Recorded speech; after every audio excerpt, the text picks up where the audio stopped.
Bonsoir à tous, j'espère que vous allez bien.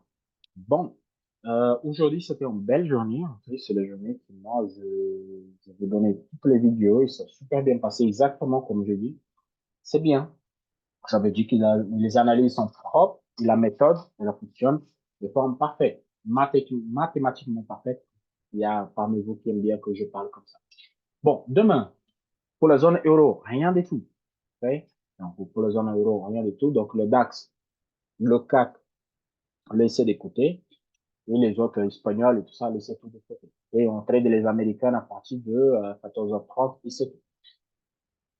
Permis de construire, OK, à 14h30. Attention, c'est avant l'ouverture des marchés. Et faites plus attention à la PCE. Ça, c'est l'annonce plus attendue de cette semaine à cause de la fête. Il y a la fête de la semaine dernière, il y a la PCE, la semaine d'après, est tout à fait normal. Chaque fois qu'il y a la fête, il y a la PCE tout de suite après. Okay? Et après celui-là, nous avons on note à 7 à 10 à 16 heures les ventes des logements. OK? Ça fait une volatilité de 30 minutes, 40 minutes, pas plus.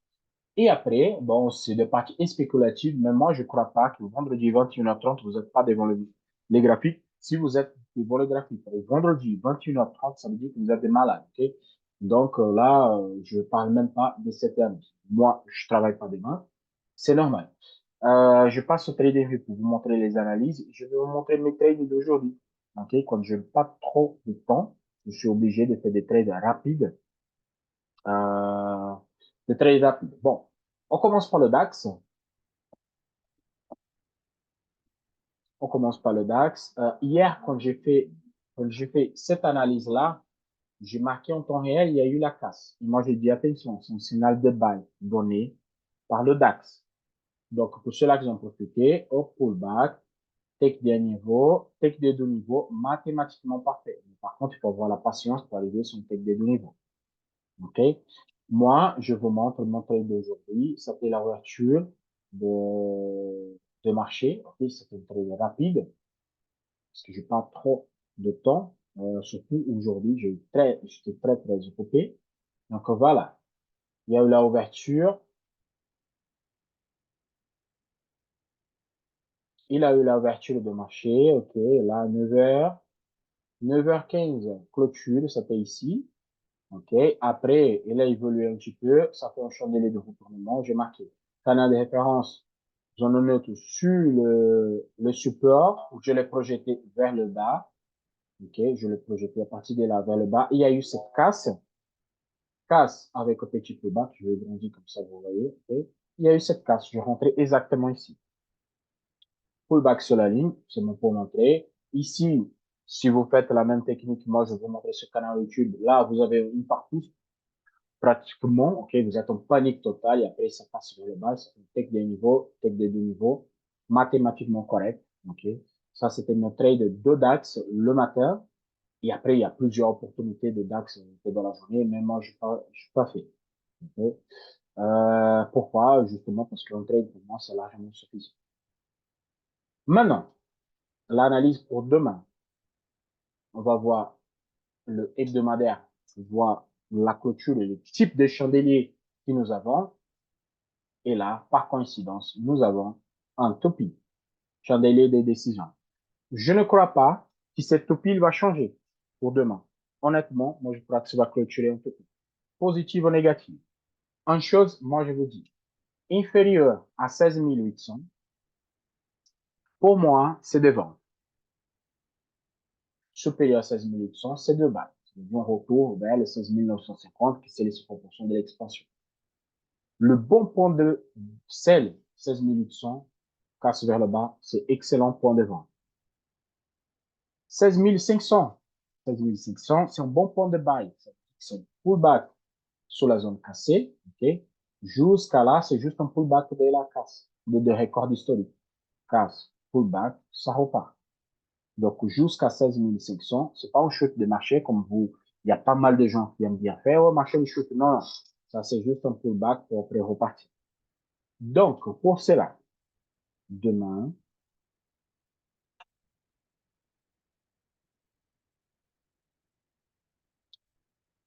je ne veux pas marquer ici le canal de référence et la zone neutre. Je vous explique pourquoi. Je ne veux pas marquer parce que j'attends les 16 800, qui ça pousse encore une fois un niveau. J'attends que ça pousse encore un niveau. Et à partir de là, je marque. Canal de référence dans le je vais vous montrer sur le Nasdaq qu'est-ce que ça donne. Pourquoi je dis ça? Parce que nous sommes supérieurs 50% de l'expansion ici. On est en tech des deux niveaux. On peut avoir une correction et après repartir à la hausse. N'oubliez pas, comme je dis à chaque jour, à chaque tech des deux niveaux, okay, deux niveaux d'évolution, la correction est le plus forte. Si je marque si canal de référence dans un autre, pour rentrer à la correction, vous n'avez pas la marge de marcher le parc et vous prenez une stop loss. Donc, c'est pour ça qu'il faut patienter à ce niveau-là. Attention, c'est une zone de retournement, oui. Parce que plusieurs fois, il a venu sur cette zone et a retourné, surtout quand on regarde dans le passé. C'est la zone des casses. Casse des 16 700, il a tendance à retourner. Mais moi, je vais attendre ce mouvement-là. Pareil comme ici. Touche et retour. C'est ce mouvement que moi, j'attends. Okay? Donc, je ne veux pas marquer ici le canal de référence en Amérique. Donc, dans la journée, même si je ne trade pas, je vais hésiter un coup d'œil, je mets en alerte. Si mon alerte elle sonne, je fais l'analyse, je vous envoie dans le groupe Telegram, ok, dans le groupe Telegram. Ça, vous pouvez rentrer tranquillement. Mais attention, c'est vendredi, 15 minutes, c'est un peu compliqué. Le Dow Jones, on va voir la configuration de Dow Jones en hebdomadaire. Vous voyez, j'ai nettoyé un petit peu les graphiques parce que c'est trop chargé. Le Dow Jones, c'est la même chose. Par contre, le Dow Jones n'est pas atteint de les 161 des Fibo et c'est ça qui me méfie un petit peu. S'il avait touché la zone et retourné, ok, mais il n'est pas fait. Donc, n'importe à quel moment, il peut faire cette hausse et toucher parce que le Dow Jones est en forte volatilité avec des mèches. Il monte et descend très vite. Mais on a enchaîné les décisions. Donc, buy supérieur à 37 380, on fait des buys. Inférieur, c'est là, il fait des ventes. Comme on est plus bas déjà, vendredi, on peut clôturer sur cette même configuration ici de Tipeee, pareil comme le DAX, et on attend la semaine prochaine pour voir qu'est-ce que ça donne. Okay? Là, on commence à ralentir le rallye Noël déjà, on commence à ralentir énormément. Euh, c'est la même configuration que j'ai fait pour vous. Donc, tous, ils ont passé parfaitement. Regardez, tech de deux niveaux et après correction. C'est super bien passé. J'aime bien ce type de configuration. Okay? J'aime beaucoup ce type de configuration-là. Casse après repli. Ça veut dire que je peux faire ça. C'est plus facile à faire monter. Je prends le plus haut.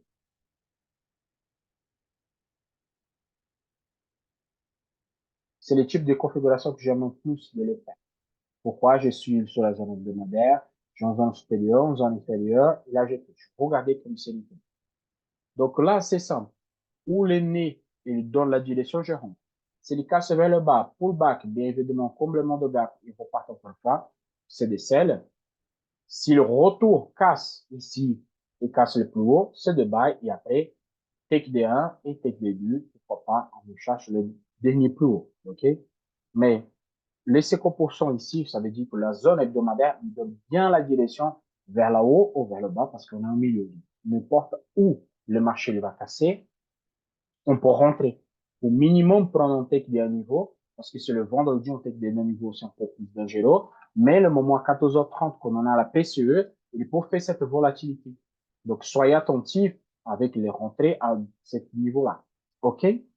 Regardez. C'est tellement mathématiquement parfait, la méthode, parce que je l'ai projeté ici, et vers le bas, et le gap, il est donné exactement sur la ligne. Mais ça, c'est, je dis que c'est mathématiquement parfait, c'est justement pour ça. OK? Et attention, on a un gap à combler ici. C'est pas comblé. Donc, la casse vers le bas, c'est plutôt probable. Vous rentrez vers le bas, je vais voir si le tech des deux niveaux est donc sous le gap. Voilà, le tech des deux niveaux, c'est mathématiquement parfait pour le comblement de gap. Donc, on casse vers le bas, c'est vraiment casse vers le bas, pullback sur comblement de gap, vous rentrez en position, tech des deux niveaux, comblement de gap. C'est une trade parfait pour demain. On va voir ça le dimanche, le résultat. Le Nasdaq, je vais passer le Nasdaq en hebdomadaire. Vous allez voir la puissance de Nasdaq qui ça monte. Je ne sais pas pourquoi c'est long. Je m'excuse. c'est long, je m'excuse. Okay? Voilà. Le Nasdaq, il est arrivé sur la zone, moi je dis, la zone des 16 875 environ. OK? C'est en zone que la méthode, normalement, elle me donne plus conviction à la vente.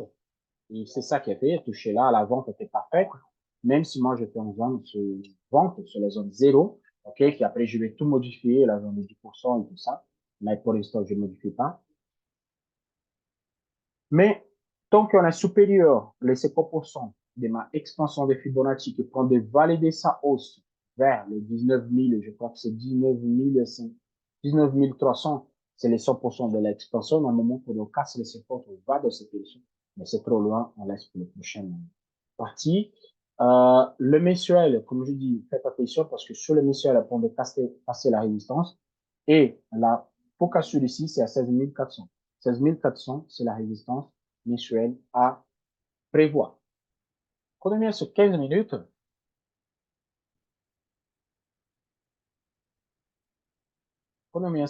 minutes, le marché hier, je vais vous donner, vraiment, je vais vous donner le moment que j'ai fait hier le gap, okay? On rentre en position, pullback, take bien, take des douilles, ainsi de suite.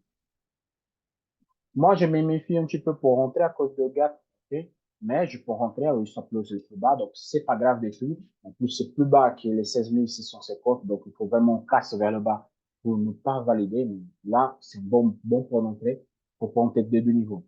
Mon trade d'aujourd'hui, ok, sur la zone euro, attention, c'est 9 heures du matin, je vous montre sur la zone de US, le trade que j'ai fait, c'était un trade pas à la OPR, mais c'était un trade sur l'annonce économique de 14h30. Okay? Je vous montre le trade que j'ai pris à 14h30. C'était celui-là. C'était un trade simple et un trade correct. Okay? C'est un trade école, on dirait comme ça. C'est là que je vous explique sur canal YouTube. Donc là, j'ai eu hausse, zone de résistance, ok, marqué, c'est le 0. J'ai pris le support, vous mesurez, canal de référence zone 1. Il y a le casse, pullback, je rentre en position, même pas de question. Et à partir de là, take d'un niveau, je pris un take de un niveau sur cette position. Parce que je pris un take d'un niveau, ça a retourné, parce que je connais déjà, on peut rentrer en deuxième fois, oui, moi je peux rentrer, simplement c'est suffisant parce que j'ai fait un take des deux sur le DAX, ok? Le deuxième, ça fait maintenant, ça fait pas longtemps, j'étais devant le graphique, et moi, c'est sur la même point zéro, ok? Je pouvais pas éviter, c'était trop visible ce trade. Je ne pouvais pas du tout éviter, c'était plus fort que moi. Même si moi je trade pas à 21 h 22 heures, ça c'est sûr. Mais là, c'était visible. Regardez, on touche encore une fois. Il a fait chandelier d'indécision. Je désolé le chandelier. Canal de référence, zone neutre. OK? Il y a eu la casse. Il a fait une accélération vers la haut. Je rentrais exactement ici parce que là, il a ouvert avec l'explosion à la hausse. Je rentrais ici. OK? Et là, il a retourné vers le bas parce qu'il a cassé normal et j'ai fait un take de niveau. Par contre, cette take de niveau avec la rentrée que je fais là, fait un petit peu un take demi. Donc, c'est pour ça que j'ai mis juste ici. Il avait mis là. Boum. Take fait. On va retourner à zéro. Là, je crois qu'elle a même fait un deux niveaux là maintenant avec le gap de voiture. Mais ça vient pas le cas parce que peut-être je suis pas positionné. Pas encore. Mais bon, c'est pas grave. C'est pas le but. Donc, c'était le trade que j'ai fait aujourd'hui. Trois trades. C'est super bien passé juste pour finir la semaine correctement. Pour le Nasdaq, l'équipe, c'est simple. Avec cette grosse baisse, cette hausse, et cette zone-là qui ne veut pas casser, qui a été testée deux fois, et ça, normalement, ça fait un double top sur n'importe quel autre ton graphique, ok? Mais pour moi, je vous dis, désolé les mots, je m'en fous de double top et de chartiste. Qu'est-ce que je peux faire ici? Là, ma zone, ok? Je vais prendre un support, je vais prendre celui-là. C'était le support que j'ai utilisé antérieur. Je vais les tracer ici. Ok? Parce qu'il y a trois touches, il y a même quatre touches là même. Ok, je vais prendre celle-là. Je vais projeter vers le bas. Ça monte, on projette vers le bas.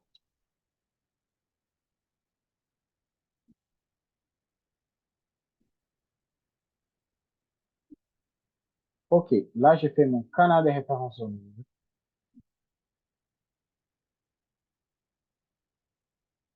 C'est simple. Casse vers le bas, fait la même chose que moi, je vous ai expliqué ici. La casse, vous venez sur les 50% de l'expansion. Donc, cette casse vers le bas, posez votre TP sur les 50% de l'expansion. Et c'est bon, c'est suffisant, c'est un vendredi. La casse vers le haut, ça veut dire que si nous avons la PCO favorable et on a une casse vers le haut, il va venir sur les 16 minutes.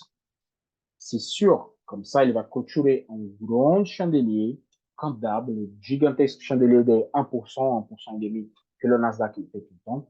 Et il va clôturer un gros chandelier. Ça veut dire que pour la semaine prochaine, on va avoir des perspectives plus aussi encore, et vers déjà les 17 150.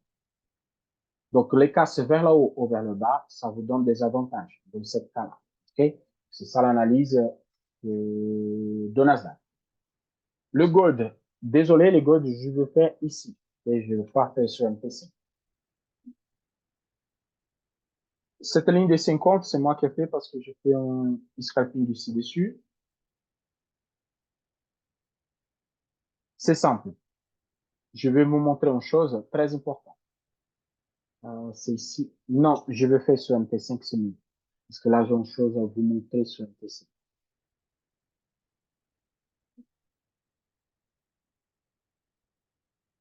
OK, j'espère que vous voyez le MT5 là maintenant. Regardez, on arrive sur la zone de 2050 $. Par contre, vous voyez cette mèche ici.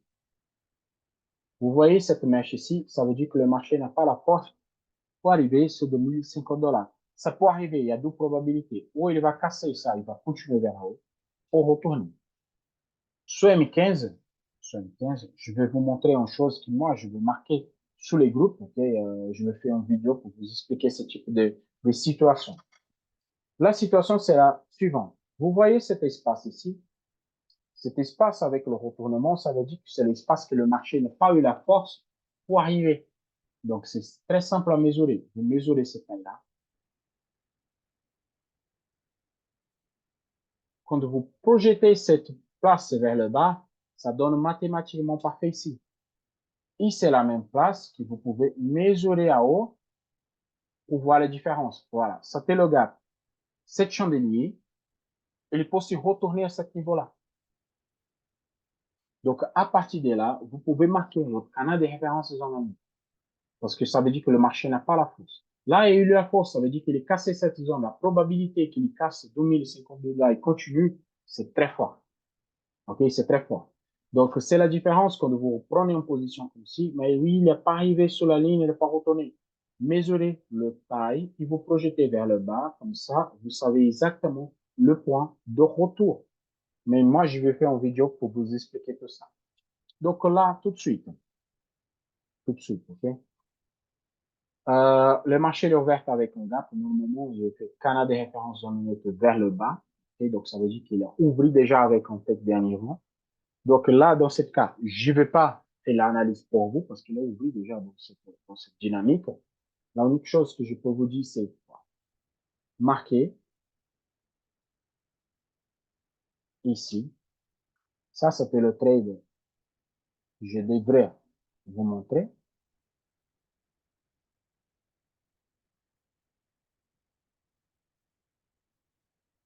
Celui-là. Mais comme la projection, elle est déjà explosée à la hausse, il a venu déjà sur un technique à niveau direct, j'y vais attendre. Ne tradez pas. Le prochain point d'entrée pour le gold, c'est supérieur à 2052 $. Si à 2050 52 $, vous avez un chandelier de décision comme celui-ci, comme celui-là, sur cette zone, marquez un canal de taille de chandelier, projetez vers le bas et vous rentrez à l'avant. Ça va fonctionner parfaitement pour le vendredi. Okay?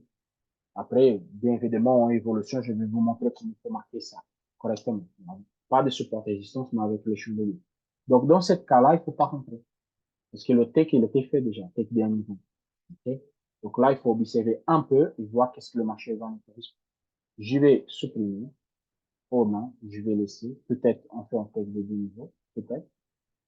Si on fait un take de deux niveaux, ça veut dire qu'il va faire un faux cassure, il va retourner et à partir de là, va rentrer avant. Donc, pour moi, point de vente, s'il fait un faux cassure et retour de niveau, point de vente, ou, bien évidemment, c'est le cas, c'est les 5% de l'extension, ça fait à peu près à 2038 $. C'est le cas, c'est le bas où ça fait. Point de bail, 2023 $, retour de 2000. OK? Donc là, je vais garder le texte de niveau, mais moi, je vous dis, attendez la touche. Retour, ou la focalisation, retour, et à partir de là, vous rentrez en position. Sinon, vous restez en écart. OK? Donc, c'est tout pour aujourd'hui. Ah non, je vais vous montrer le trade que moi, je marquais, le trade de 1 minute que moi, je marquais sous les gold, sous la ligne jaune, qui je l'avais tracé. Mais là, j'ai enlevé la ligne jaune. Ah, c'était celui-là. En fait, il y avait la ligne jaune ici. Elle va apparaître, non? Non, elle est supprimée complètement. Il n'y a pas de souci.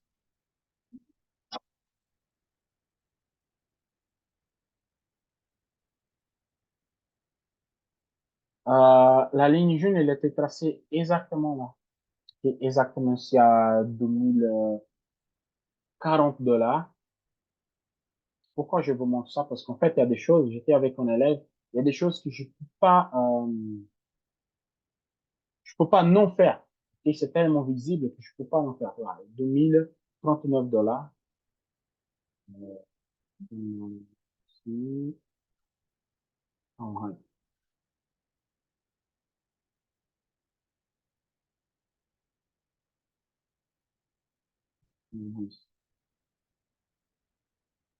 Ok, là c'est bon. Pas besoin d'être, ok, c'est parfait. Pas besoin d'être exactement parfait. C'est juste pour vous montrer. Voilà. Il y a des choses que je peux pas non faire. C'est tellement visible, c'est tellement propre que je peux pas éviter.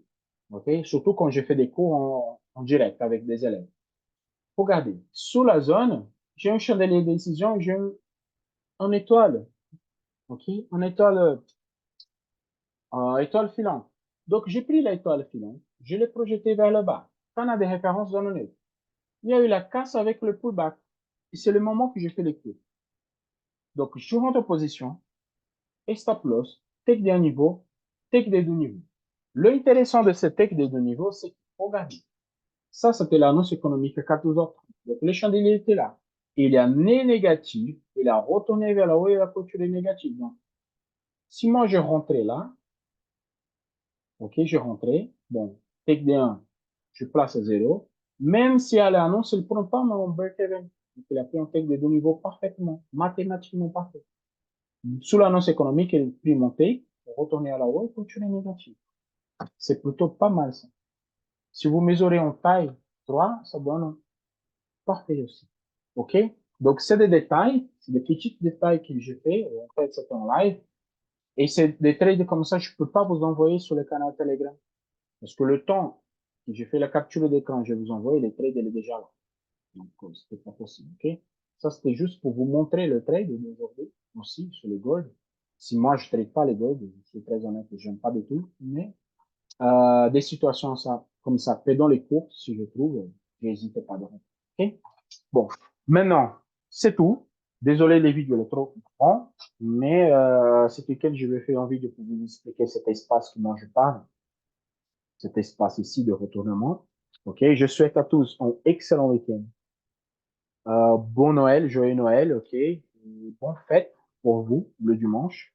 On se voit lundi matin, OK? Je vais faire les vidéos lundi matin parce que je crois que le dimanche, je ne vais pas avoir la conscience pour faire des vidéos. Je souhaite à tous un excellent week-end. On se voit le lundi pour de nouvelles aventures.